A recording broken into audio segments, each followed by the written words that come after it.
Hi, Cornerstone. My name is Kristin Zamora, and I've been asked to share a bit of what I have learned and what sharing life with others have looked like for me. Recently, as a church, we've gone through Deuteronomy, and in chapter 11, 18, and 19, God instructs the people, he says, "Imprint your words on my hearts and minds, teaching them to your children, talking about them when you sit in your house, when you walk along the road." And when I think of community group, this is what I think of. I think of the teachings and the stories about the Lord working in our current life while eating really good food around our dining room table. I have seen older, wiser men who are still growing because God isn't done with them yet, sharing their story and being brought to tears because of Jesus' patience and kindness to them. I think of the adults who have spoken truth of God through either teaching them Bible stories in our living room or bending their knee and whispering their ear the truth when they needed to hear it. They have literally washed my kids' feet as they have shown them the servanthood of Jesus. This is community group. This is what fellowship and sharing life looks like. John 13:35 tells us that Jesus says to us, "By this everyone will know that you are my disciples if you love one another." If you love one another. When I think of love, it's so easy to think of, the sunshine, smiley faces, the warm feeling, the happiness and joy, and it's there, right? We know that. We know that loving one another can be so full of joy. But there's a different type of love, right? There's a love that brings heartbreak and heartache and pain. Living life with others is difficult because the people who we love are broken and we are broken. Jesus has made us all so incredibly different, and that's beautiful, but sometimes those differences rub up against each other. By inviting others to live side by side with us, it can be uncomfortable, and sometimes we invite heartbreak as well. I'm sure that has happened to you. I know it has for me. And that's hard and it's painful. But through that, God has also loved me and ministered to me by using those broken, difficult people to minister to me. I have been prayed for on my behalf when my words were not there. Friends have lovingly challenged me and graciously pointed me to Jesus when I was looking elsewhere. That is loving one another too. Loving one another is showing up when you don't feel like it. Walking next to each other while seeing the ugly without the judgment or shame. Community and fellowship and sharing your life can be messy because we're messy.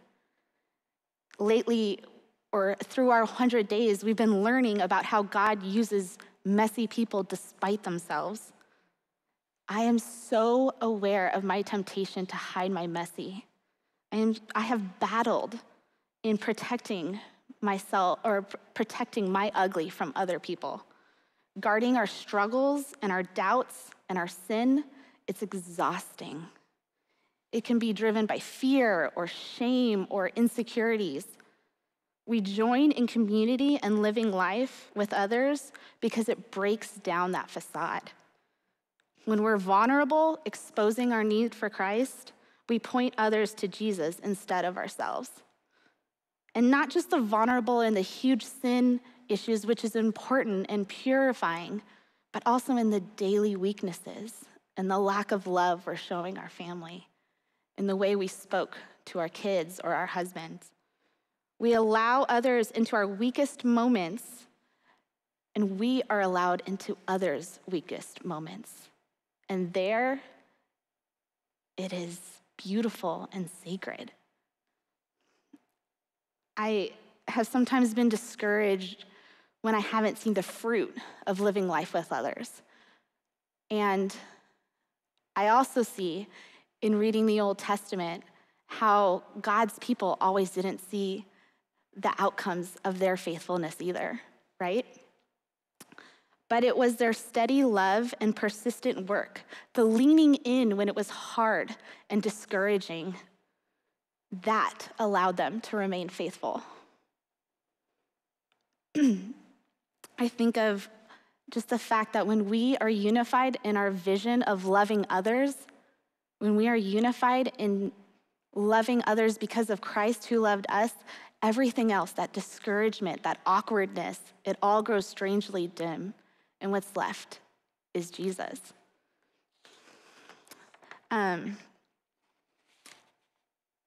Throughout the Old Testament, also the people used offerings as a way to worship. And today, maybe our offering could be our time, our comfort, our energy, and our ability to allow others to welcome them into our lives. Maybe it's sharing our stories and living side by side with others. Since March, our community has been messy and completely imperfect. But I think that's where the miracle is, right? The fact that these people who constantly fall short, who are constantly messing up, can still be unified in Christ's love. In Psalm 78:19, David recalls the Israelites questioning God and asking him, can God spread a table in the wilderness? And we know he did, right? He struck the rock so that water may fall. He allowed manna to come from heaven. And since March, it's kind of felt like a wilderness, to be honest.